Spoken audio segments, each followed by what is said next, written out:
thrilled to have you with us for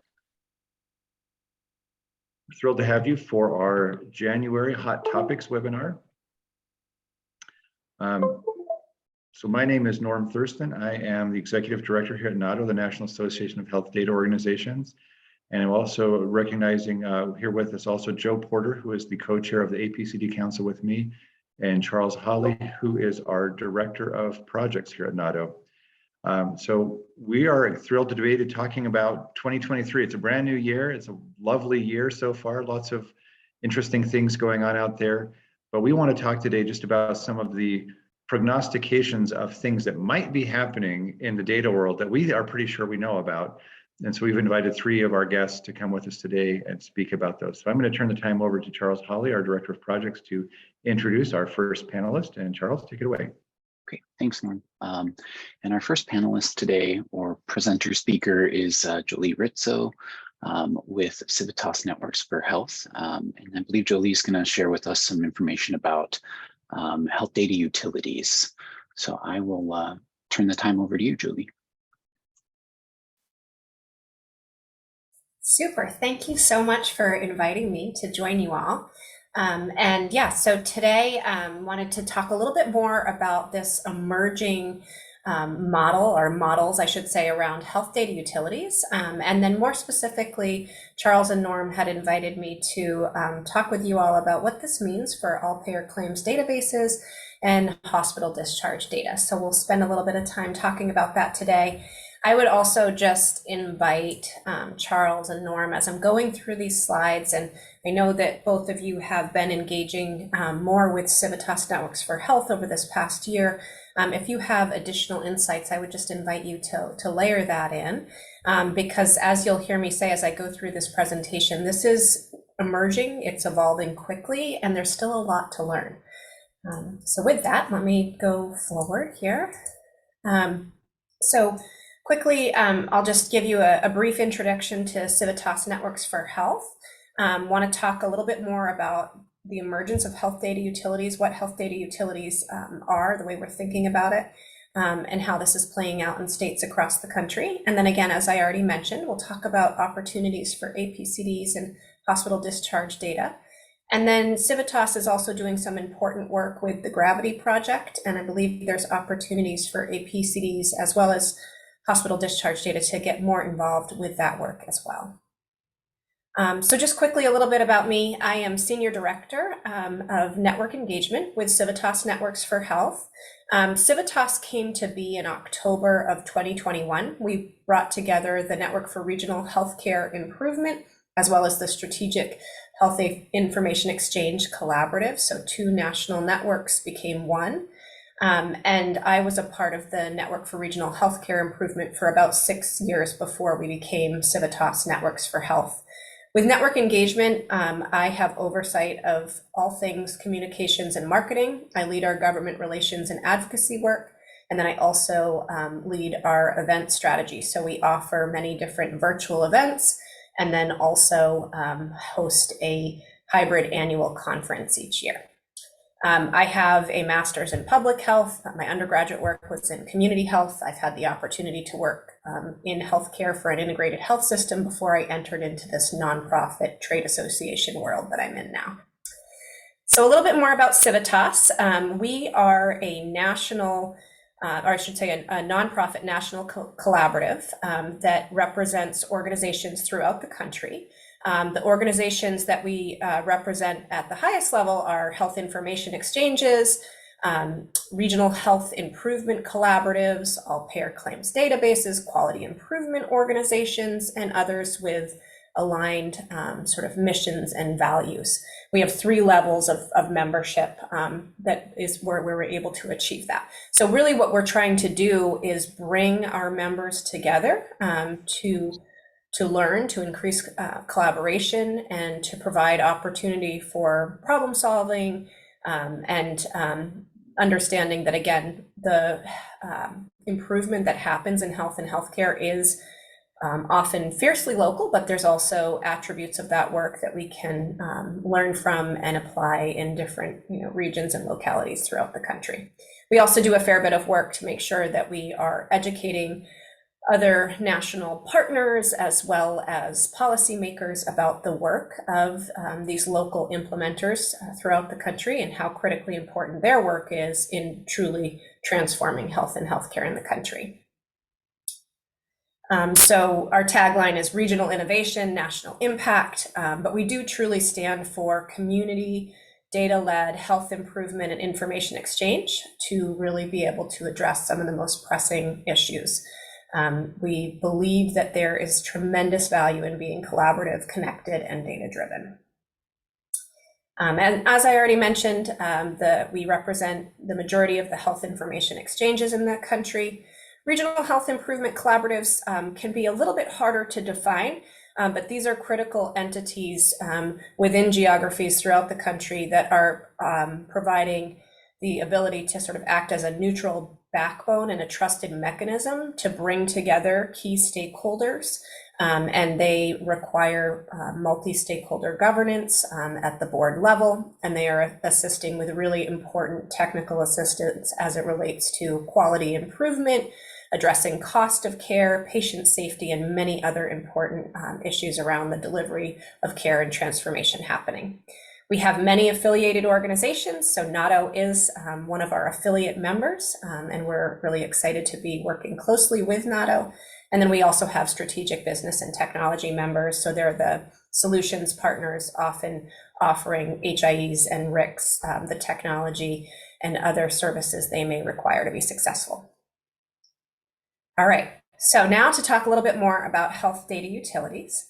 And, I would invite you in the chat to just kind of let me know if this is a term you have heard before, if this is brand new as of today. And then I think we probably have some time for questions, but if not, happy to follow up after.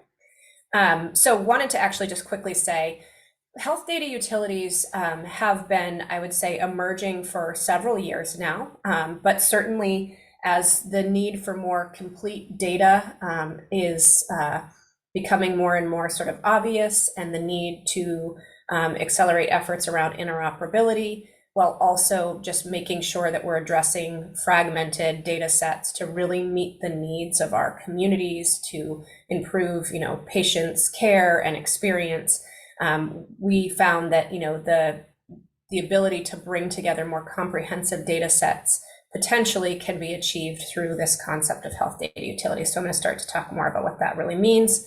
And then I would just also note that a big part of what we are doing when we're educating and talking about the work of HIEs, APCDs, regional health improvement collaboratives is that this infrastructure already exists, and that, Civitas members, NAHDO members are this really critical infrastructure. And not only is it time to build, but it's time to bolster these existing entities. So the way that we are thinking about health data utilities, and this is an emerging definition, is that health data utilities are statewide entities that combine, enhance, and exchange electronic health data across care and service settings for treatment, care coordination, quality improvement, public and community health purposes.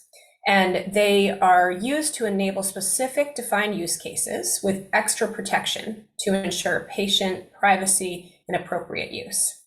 And again, these health data utilities are building off of already existing infrastructure. So in many cases, that would be health information exchanges and other collaborative sort of arrangements with other entities that are using and sharing data, again, to support either their state's need or their local stakeholders' needs. So some of the necessary conditions that we believe have to be in place for health data utilities to be successful would be state and in some cases local policy levers, which may include incentives or mandates, broad stakeholder participation. So having, increased connectivity, exchange, and the community engagement is really critical. We're finding that in most cases, mature use cases are needed, so supporting Medicaid and public health. This next one is critical, so multi-stakeholder governance and really making sure, again, that the various entities that are involved in making the health data utility have the ability to be at the table, and their perspective and needs are very much considered and reflected in the model itself. And then, as I already mentioned, high standards for data privacy and security. So this is going beyond baseline and federal laws. And this is just a little bit more to, again, just drive home the importance of multi-stakeholder governance and why this is so critical. So, as we think about building out sort of more robust and comprehensive data sets, you have to then think harder about sort of who owns the data, who has access to the data. And then, also just a lot's coming up right now, particularly around part 2, with the proposed rule and the comments being due coming up a week from now. But there's a lot to really think about in the governance structure of the health data utility. And also because it's one thing to say that we're enhancing, combining, exchanging the data, but when can that data actually be combined and when can it be enhanced? And so again, that really does require multiple perspectives from various stakeholders, and really also at this point you need to be working across sectors as well. These are just some of the sample use cases. This is by no means an exhaustive list, but we're seeing that health data utilities, there are use cases around access, so the ability to query health records based on permitted purposes, including relevant public health data. Social care, very definitely. This is a huge area of focus for Civitas members, again, across all types of membership, but our health data utilities, or our members that are working on health data utility adoption or sort of emerging the models, are thinking about referral management, resource directories, and social determinants of health referrals. So working, not just within the clinical realm, but starting to work more closely with social service providers, community-based organizations, community health workers, and so on. So consumers, there's a use case for consumers, very definitely around patient education, individual access, and patient-generated data. In care delivery, I think, this is a fairly obvious one, but around alerts, discharge and transfers, event notifications, alerting, lab results, prescription drug monitoring, imaging, and overdose alerts. And then certainly public health. So we've seen, a fair bit of this with in and around the pandemic response, but enhancing immunization and other disease registries. So we have a subset of Civitas members right now who are working to support the ONC Ideas project, and that's really around bolstering state immunization information systems. And then quality, there's definitely a component to the health data utility that's around reporting, analytics, benchmarks, and provider dashboards. There's definitely opportunity to reduce administrative burden as well. So this is kind of a quick summary of what health data utilities potentially can do. And they can break down data silos. It's this idea of combining data to enhance the data. Health data utilities deliver data back to clinicians and other providers. And that's really, again, with the opportunity to engage or to further, I would say, the delivery of care coordination, and also public health activities. The health data utilities are building out much more comprehensive data sets. And this is, it's really critical to thinking when we think about the improvements in healthcare, public health, and community health. And then I think, fostering whole person care.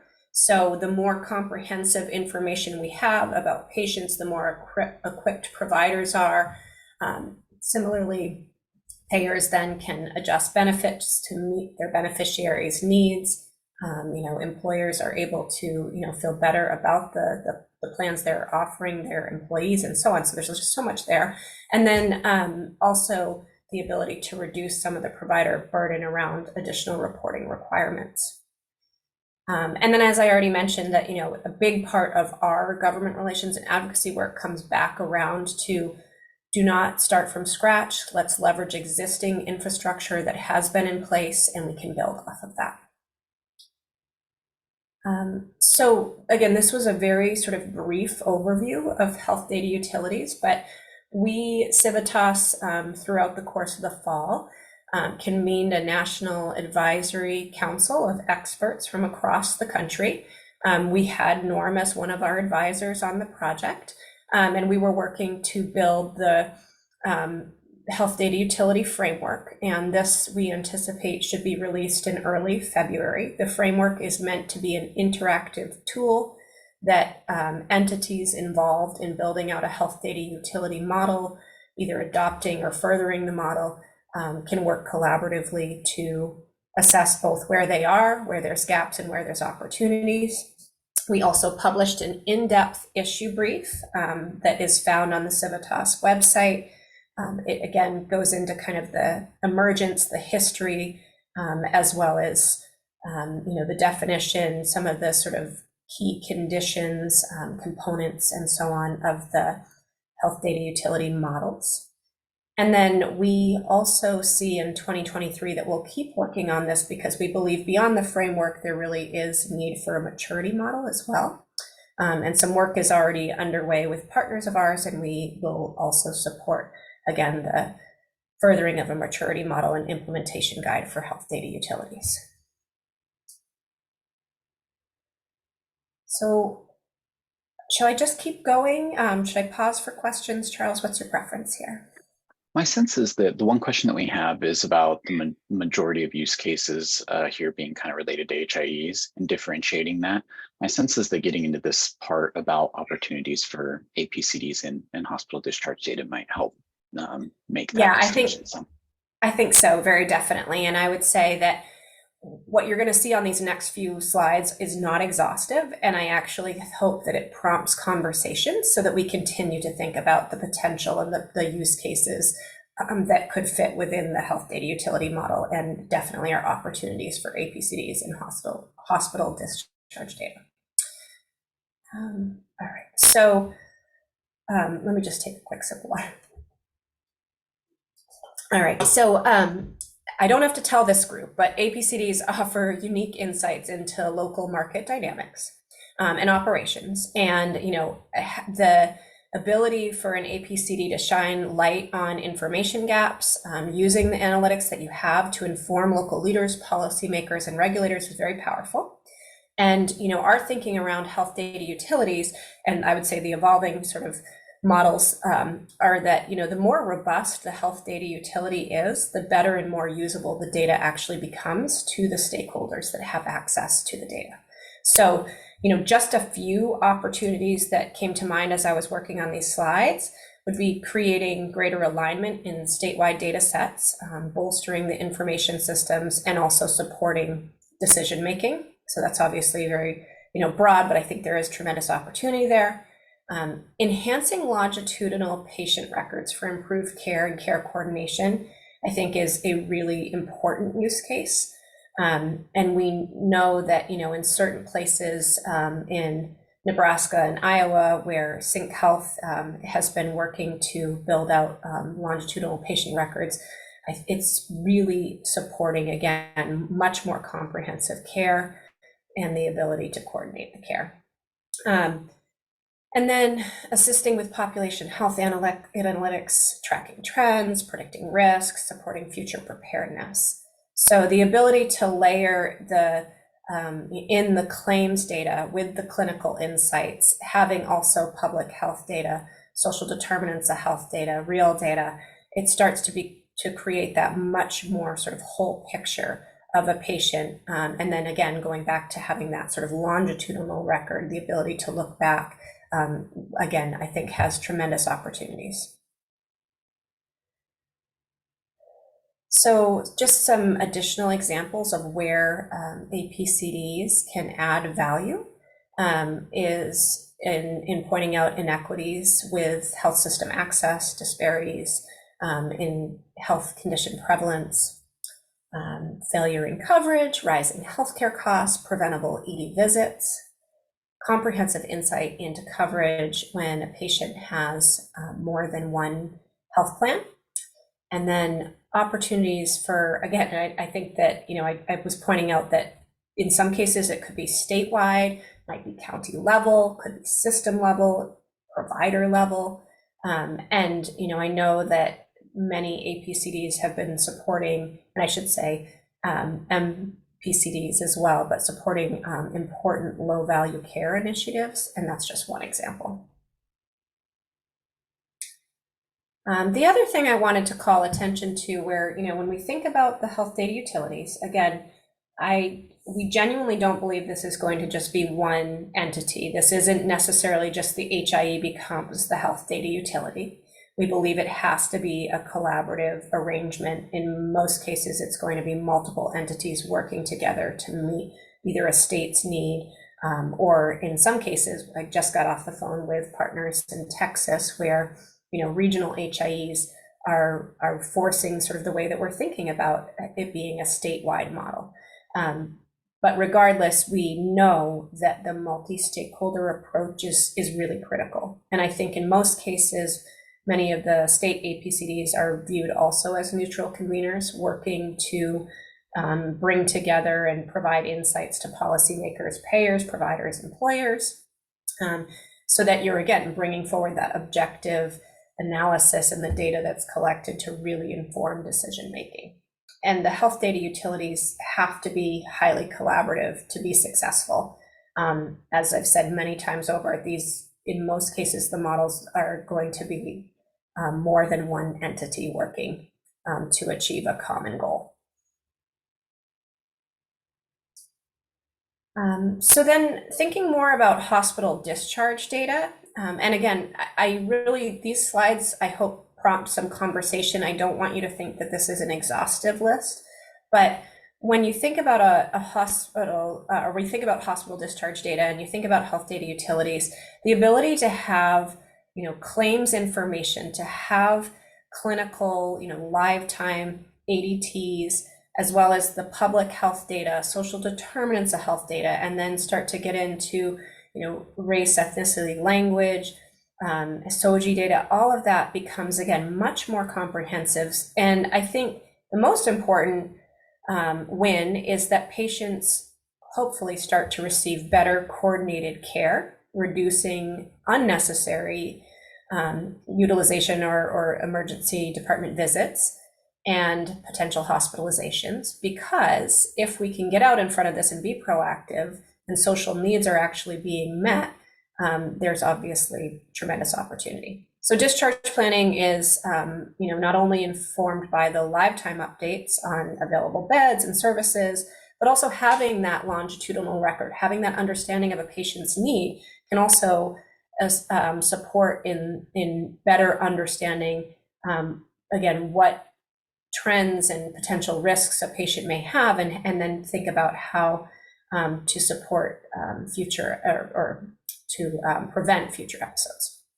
So medical providers then, working in community with social service providers have, and community health workers and other care coordinators, they have the information they need to make more informed decisions. And as I also mentioned earlier, payers then, I think, as they start to have more of this information, can really think about their benefit design, and hopefully, again, move in a direction of supporting more whole person care, so their beneficiaries are not only getting the medical care that they need, but also their social needs are addressed more accurately. And then public health also has an opportunity to better understand population health needs based on the trends that's coming from the data, so that they are more prepared when it comes to emergency response, have the ability to be thoughtful about public service announcements, and then also can start to be planful when it comes to community clinics and having the right personnel for things like vaccine testing and public health services. So I'm seeing there's some things happening in the chat. Shall I pause and just take a minute to look here and see? I think this would be a good place to just take a few questions. So I'm just going to pop in here. The one that we have, Jolie, and we probably kind of could use to wrap, if I'm honest, and start to move towards the next. Yeah, sounds good. But But the Yeah, one and question that we do the have, data interoperability question is a huge yeah, question. So I don't know if you prefer we don't go there if we need to wrap up.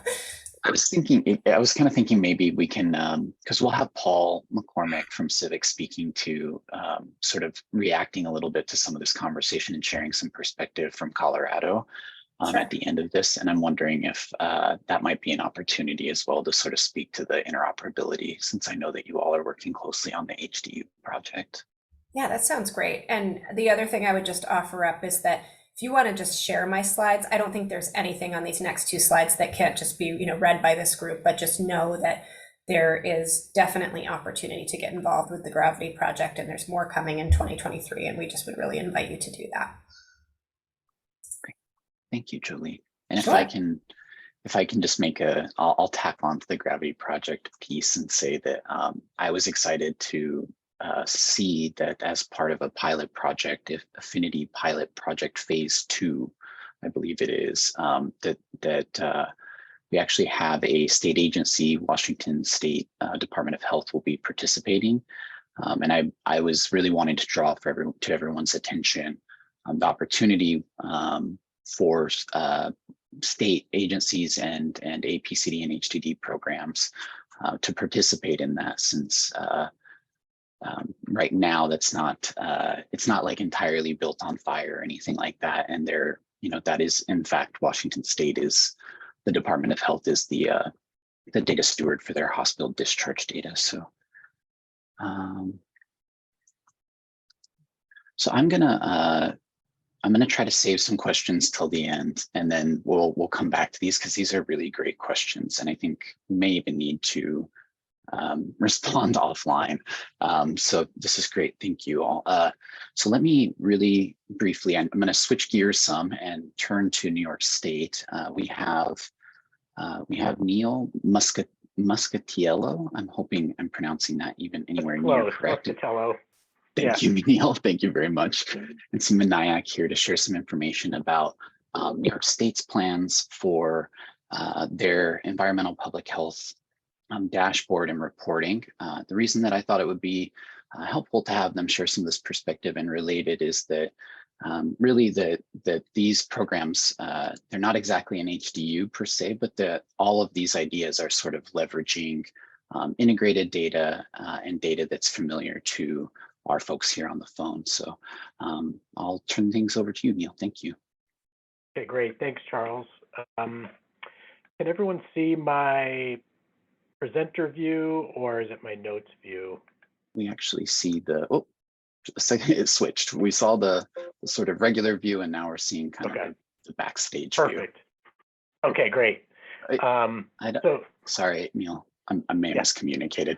So we're seeing kind of how you see it in when you're presenting, and you see kind of the next slide. We're seeing that. So more the notes view. Okay, hang on. How's that? Thank you. That looks right. Thank you. Okay, great.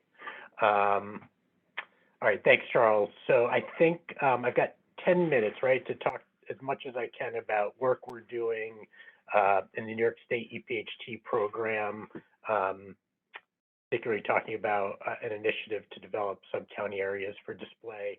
Hopefully a lot of people on the call have some background knowledge of EPHT. I know at the CDC level, there's been a partnership with NAHDO over the years, but just really briefly, we're one of, I think, 25 or 26 states that gets funding through the EPHT program, primary goal of which is to enhance environmental health surveillance capacities and make data and data visualization tools available to people so you can see what's going on with respect to environmental health outcomes, hazards, and exposures.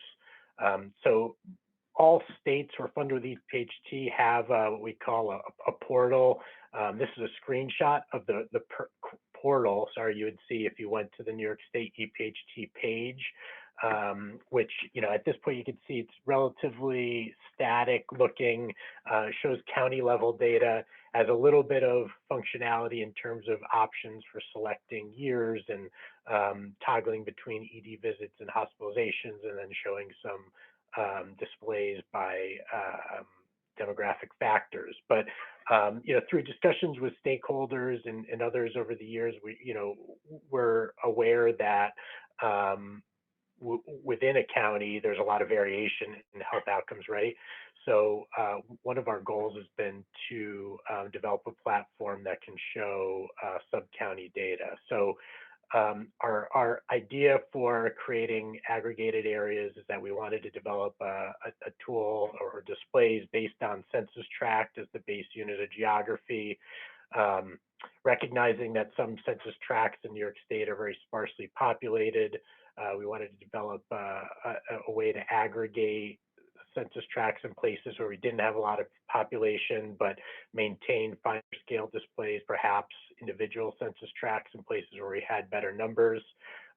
We've been working to develop an aggregation that we could use for multiple indicators.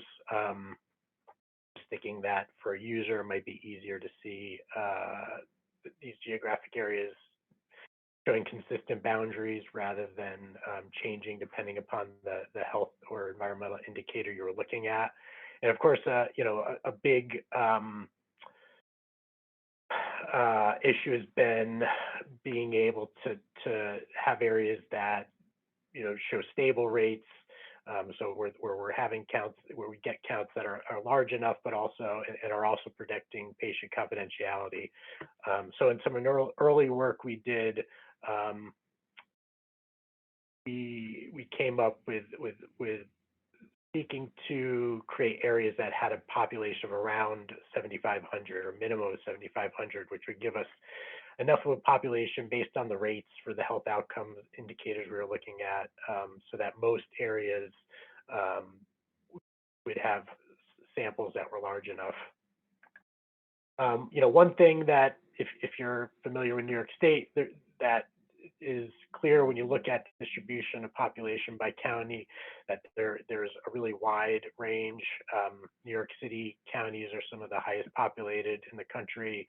Hamilton County in upstate New York is among the least densely populated counties, I think, east of the Mississippi, at least as of 2010, when the data that informed this chart was created.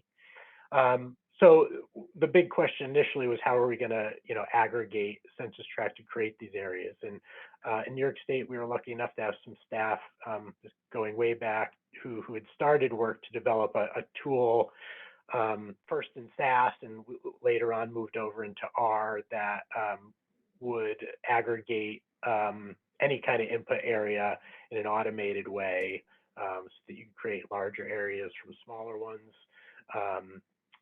The current version of the tool is actually available on GitHub. I think Seema, Nayak, the program manager of the EPHT program right now, I think is going to share the link to that in the chat in case anyone's interested in trying this geographic aggregation tool out. And if any of you attended the NAHDO conference last year, our data manager, Abby Stam, did a presentation on updates she's made to the geographic aggregation tool in the last couple of years. So that was really what we used to aggregate census tracts. So this map just shows, right, the 2010 census tract boundaries, and then after creating aggregated areas, using the total population as the base measure on which to aggregate. The red lines now show the current version of the aggregated areas that we're using. So you can see in less densely populated areas of the state, the areas tend to be larger. In Hamilton County, I was mentioning, which is a fairly low population county, there's no aggregation. So essentially for Hamilton County, we still show county level data. But you can also see that as you get to more populous areas, this shows the Tri-City area of New York. So you have Albany, Schenectady, and then Troy up here. You get smaller areas in more urban spots. Then as you get out into more rural areas, aggregations get bigger. So that's kind of the balance that this geographic aggregation tool gives you. And then I also wanted to add in New York City, because they've already done a lot of work there to create neighborhood type areas. We use what they call neighborhood tabulation areas. So what we ended up with was about 1,200 areas, which, once they were aggregated, represent a population of about, most of them are above that 7,500 threshold. Hamilton County itself has about 5,000 people, but most of the other areas had, met that 7,500 threshold, but they, get quite large. And a lot of those, because we were using the neighborhood tabulation areas already provided by New York City, showing the right-hand side of this chart here. They do get pretty big population-wise, but geographically, they're still quite small in size. And so what we basically did from there is take the Sparks hospitalization ED data that we work with our data stewards here at DOH on to get access to the data, basically extracting it according to EPHT health outcome indicator definitions that have been used. We geocode those data using New York State and New York City geocoders, assign those geocoded points to aggregated areas, which are census tracts, as I've been talking about, or groups of census tracts, and then calculate indicator rates from there. So the vision is that ultimately we would end up with something that's a little bit more dynamic, and we hope is coming soon. I'm going to try to, in the last few minutes I have, just bring up the current demo version of the tool. Can everyone see, Charles, can you see, or anyone, a map on the screen? Yes, we can see the map. Okay, great. So this is basically the in development updated version of our EPHT portal. I think, looking at it right away, there's a little bit more, hopefully you can see, in terms of user options and drop downs. I'll provide a little bit more flexibility than that initial map that I showed. There's now base layers that you can add behind the maps to provide a little additional reference to users. The legend has quite a bit of functionality that allows, selecting different colors, classification types, number of break groups for different classification types. But perhaps most interestingly for the purpose of this talk is that we can also now select, for some indicators, sub-county areas, which take a bit of time to load. But here we go. So the initial sort of tranche of sub-county data is a little out of date now, but 28 to 2012 data, primarily because we wanted to use 2010. Well, we got this started at the time. 2010 was the most recent decennial census data that we had available for our populations. But you could see, just looking at this map, being able to visualize these data at a sub-county level provides us with a lot more information than looking at a county level. I'm going to zoom in here. Go through some of the other functionality. One of the things we've tried to do is add a reporting feature, so users will eventually be able to select up to 5 areas. We're thinking of this as a tool that not only the public but local health departments might be interested in for initiatives they're involved with, and perhaps looking at differences within their county or jurisdiction in health outcomes. So you could, a user could select up to 5 areas to generate a report.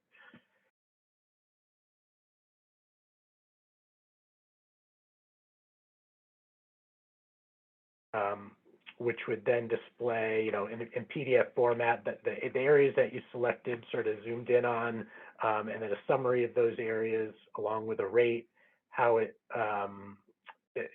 sits relative to the state average and the county that these areas reside in. There's a little bit of information on the towns, recognize that a lot of people don't really know what census tract they live in. we wanted to provide some references to the MCD that they were selecting. My timer just went off. I know I'm at 10 minutes. So Charles, those are probably the main features. I did want to just give a shout. I mentioned Seema Nayak, the program manager for the New York State EPHT programs on the call. She's done a lot of work in moving this forward in the last few years.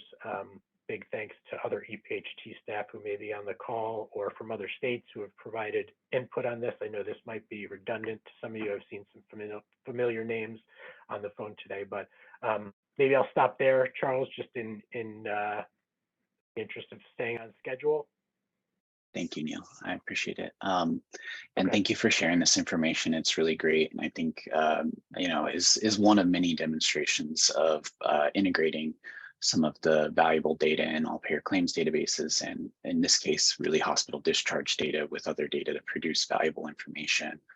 And it's exciting to, I'm sure that one of the exciting pieces for everyone in that sphere is going to be the 2020 data and continuing to update going forward. So thank you, Neil, for sharing that. And if anyone has any questions for Neil or others, please put those into the chat for us.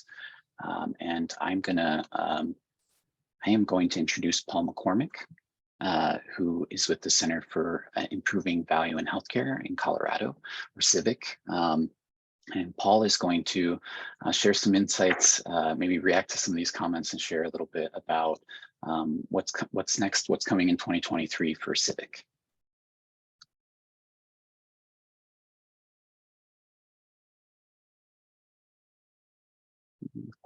Are you? Oh, you might be on. Thanks, Charles. Thanks, Charles. Can everybody see my slideshow here? Yes. All right, great. Thank you. Thank you, everybody, for being here, and thank you to the people who've already spoken today, to Jolie and Neil for giving a lot of the background that makes my job easier.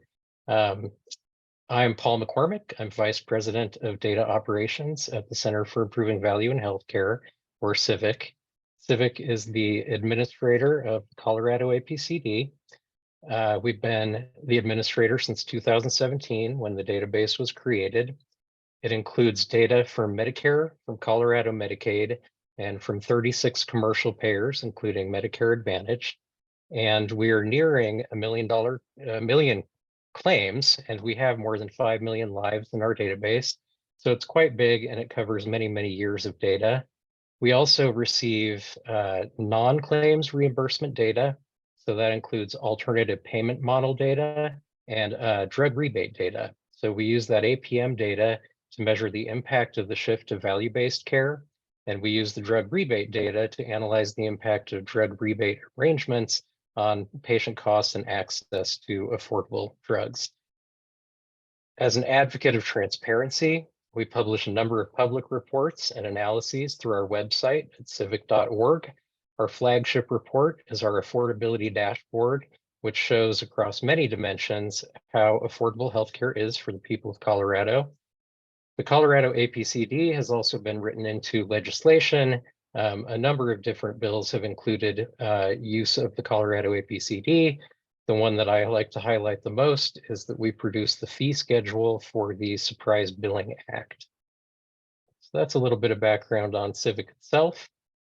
I will talk now about a health equity mapping project that we're doing that's somewhat similar to the project that Neil gave an overview of, but it kind of comes at it from a different direction. This is a collaboration between CIVHC and the Colorado Department of Healthcare Policy and Financing, or HCPF. That's the organization that oversees Colorado's Medicaid plans. And the project leverages our data mart. We have a secure portal called a data mart, which allows a user, an analyst, to go into a virtual session and work with a subset of claims data from the Colorado APCD. And in this environment, they have a lot of the same analytic tools, again, that Neil mentioned, SAS, R, Tableau, SQL, Python, ArcGIS, all the different tools that you might want to use to look at the data in different ways. It's a secure environment, so we're able to load any types of different data to support varied analysis. And in this use case, HCPUF is going to be able to overlay the EPHT data that we've heard about already to look for correlations with cost, provider density, and geographic access to care. So it's similar to what you had seen, but the mandate is coming from our Medicaid office, and it's very much about identifying opportunities for interventions for patients. Civic also has a number of HDU integration projects and use cases on the horizon. The first is a really interesting one to me, which is common identity management. So we talked a little bit about the idea of connecting of the longitudinal analysis that is so important to using this data. And one of the areas that we're exploring is to have common identity management with our HIE. This means that we have a de-identified identifier for a patient, and it's the same identifier across the two systems. That allows us to connect at the person level, the clinical data with the claims data, which is a very powerful thing to be able to do for analysis that we can't do just with the HIE data or just with the claims data. So using that key, we're able to close those demographic gaps in our respective systems so that we can do more comprehensive and accurate analysis. And there are really two sides to this work. There's the data quality side, where we make sure that our data is consistent and complete. And then there are the analytic use cases. So once we're comfortable that we have good race, ethnicity, sex, income level, language preference, education, those kinds of data points for individuals, that supports many analytic use cases beyond what we can do today, especially as it relates to equity. We're also engaged in a pilot project to demonstrate the value of combining claims and clinical data. It's often more feasible to start with a focused project rather than trying to attempt full integration out of the gate. As we look at the topic of data integration, it's important to understand the unique capabilities of an APCD. So from Civic's perspective, apologies, I got these slides a little out of order. From Civic's perspective, there are two primary gains to an APCD, two unique skills that an APCD has. And the first one is innovation, and Jolie spoke to this a little bit, where APCDs operating as objective, standalone systems may have different priorities and interests that are closer to the community than perhaps a single organization that's looking at all of the data. So because of that decentralized data, we can see some more innovative community level solutions that might be missed in that larger data ecosystem led by a single organization. So really this speaks to that importance of collaboration, and it also speaks to that strength of an APCD. Second is APCD administrators are uniquely suited to manage the complexity of claims data. So again, because we have all of those different submitters touching data across all of the different payers and different providers with different processing rules, changes to that over time, there's just a tremendous amount of complexity that APCDs are able to deal with that allow you to do things with that data that take those data and actually turn them into information that you can use for analysis. There are a couple of benefits, primary benefits to HDU collaboration from Civic's perspective. First is that ease of data sharing, especially with our Colorado Department of Public Health and Environment. If an HDU is able to act as an intermediary, we can more easily exchange data between claims systems in the APCD and the state registries and vital statistics. Again, getting that important information about the health of people in the state of Colorado and layering that with the claims data so that we can see both at the same time. Second, there are great opportunities for data integration efficiency.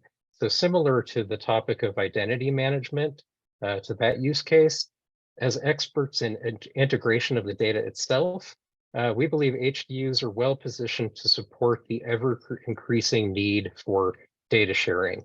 So to make that easier is something that benefits all of us. Lastly, there are analytic use cases that we believe can only be achieved by bringing the data together. So as important as information is, important as it is to bring all of that data together for these types of analyses, that can only be achieved by something like the HDUs bringing all of the data together, or whatever mechanism that becomes. So once more, I'd like to thank everyone on this panel, everyone listening. We've got noble aims in mind, and I think as long as we keep heading in the same direction together, we will be in good shape. Thanks. Thank you, Paul. Thank you very much. I want to just encourage anybody who has, I'm going to open up a little bit. We've got just a few minutes left and maybe answer a question or two. And so I'll say once again, if you want to put any questions that you have into the chat, that would be great. And then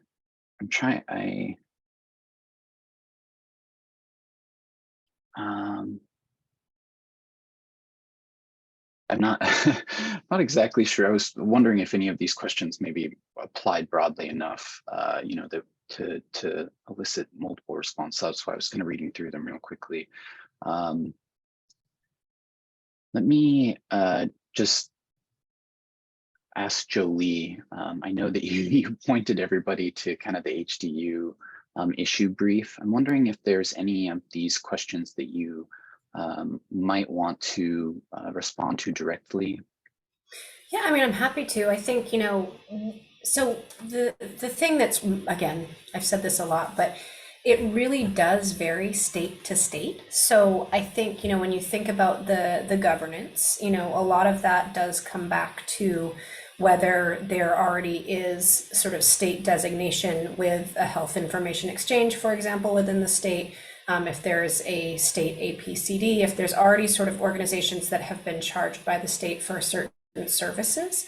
And then I think it also comes back to like, it's not necessarily just what's happening with actual sort of policy levers, but also, you know, across the sort of communities involved, I think just overall will to get to a place where you really do have this more comprehensive, cohesive data. And then the governance obviously is challenging, and a lot of careful thought has to go into it. One of the things that we have been exploring a little bit more is, you know, it's almost like a health data utility network, whereas in some cases, again, there might be a state designated HDU, and it really does, you know, in some states, it's a little less complex. You know, I know like here in Maine, we have one health information exchange. We have, you know, we have an APCD, but we're not like in Texas where there are, I believe, 7 or so regional health data utility, or excuse me, health information exchanges and other health data organizations. So that's one, you know, the governance is again an area where there's multiple ways to look at it. And that's why I was calling attention to the issue brief as well as the framework. The framework in particular is going to be, I think, incredibly helpful in some of those key components that the way we're talking about it around governance, and also thinking about funding, the funding models, because that's also another area that's not totally straightforward, where, you know, I think financing is a combination of local, state, federal funds, but also making sure, you know, that you have private financial investments as well, and that it comes back to, again, those use cases that you have in place, the things that you're trying to solve for.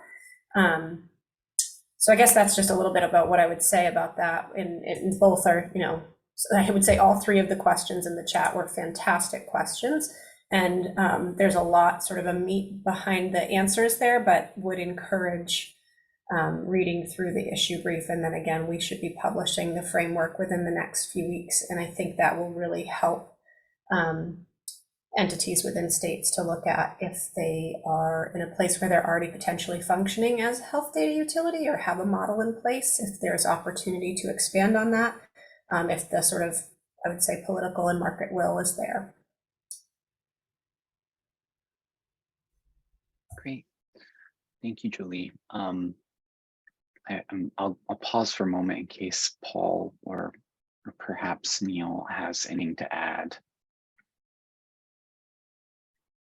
And then let me say, yeah, I'll just kind of wrap up and say that thank you to all of our presenters. It was great to hear and learn some more about how Colorado and New York are producing information using integrated data, and and get some insight into what might be the future of health data utilities that are sort of being proposed or considered in development at this time, and how they might provide an avenue for more multi-stakeholder data sharing and potentially integration to support these types of interesting data products and information products. So thank you all for your time and for joining us, and we will talk to you soon.